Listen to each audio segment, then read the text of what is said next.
ये नहीं कहता कि मेरा सर ना मिलेगा, लेकिन मेरी आंखों में तुझे डर ना मिलेगा। ये शब्द मैं कहता हूं संविधान निर्माता डॉक्टर बाबा साहब भीमराव अंबेडकर के लिए। आपने देखा था कि उनकी जातिवाद से और सामंतवाद से इतनी बड़ी लड़ाई उन्होंने किस तरीके से लड़ी, और वो भी निडरता से लड़ी थी। तभी तो मैं कह रहा हूं कि मैं ये नहीं कहता कि मेरा सर ना मिलेगा, लेकिन मेरी आंखों में तुझे डर ना मिलेगा। दोस्तों, आज एक कहानी लेकर के आया हूं मैं बाबा साहब अंबेडकर पर। आपको पता है मैं एक सीरीज चला रहा हूं बाबा साहब अंबेडकर पर और कर्पूरी ठाकुर पर। इसी तरीके से मैं कुछ कहानियां लेकर के आता हूं, पेश करता हूं दोस्तों आपके सामने एक कहानी।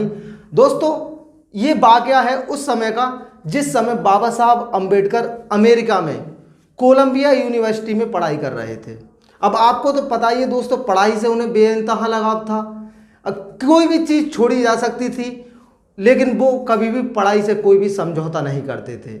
कोई भी समझौता करने के लिए तैयार होते ही नहीं थे, क्योंकि उन्हें पता था कि पढ़ाई की क्या वैल्यूज़ है, शिक्षा का क्या महत्व है। लेकिन हम आजकल बिल्कुल नहीं समझते। शायद ये कहानी सुनकर आपको हो सकता है आपके मन में कुछ रंग पैदा हो और आप बाबा साहब अंबेडकर की तरह ही कुछ ना कुछ पढ़ाई करना चाहें, क्योंकि सीखें उन्होंने किस कटीली झाड़ियों से अपने रास्तों को तयशुदा अंजाम तक पहुंचाया था।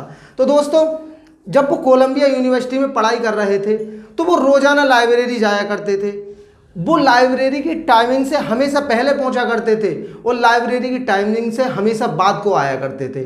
यानी वो इतनी ज़्यादा पढ़ाई करते थे और बहुत ही ज़्यादा गंभीर, बहुत ही ज़्यादा सिंसियर, बहुत ही ज़्यादा पंचुअल इंसान थे शिक्षा को लेकर के। और ये तो मुझे बताने की ज़रूरत है भी नहीं कि वो कितने पंचुअल होंगे, कितने सिंसियर होंगे, और बुद्धिमान तो इतने कि दुनिया में कुछ ही लोग ऐसे बुद्धिमान हुए हैं जिन्हें हम केवल उंगलियों पे गिन सकते हैं। तो दोस्तों, उन्हीं में एक थे हमारे बाबा साहब अंबेडकर।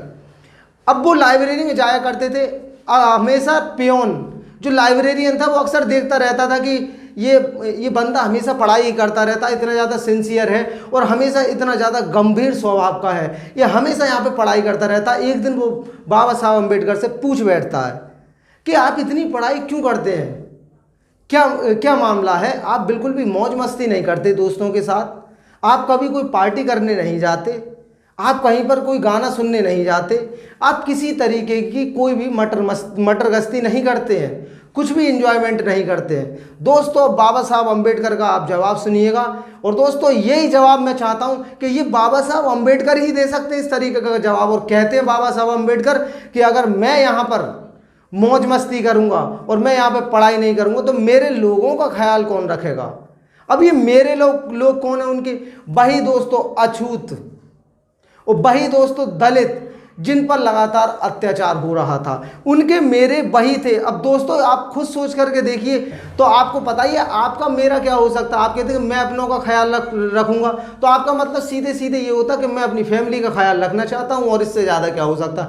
लेकिन उनका मेरा बहुत बड़ा था। वो कहते हैं कि मेरे अपनों का ख्याल कौन रखेगा, तो उनका मेरा वो था कि सारी महिलाएं उसमें आ गई मेरे में, सारे अछूत उसमें आ गए, सारे दलित उसमें आ गए, सारे शूद्र उसमें आ गए, सारे गरीब उसमें आ गए। वो उन मेरों की बात कर रहे थे। दोस्तों, कितनी बड़ी सोच को लेकर के बाबा साहब चल रहे थे। दोस्तों, जय हिंद और जय भीम।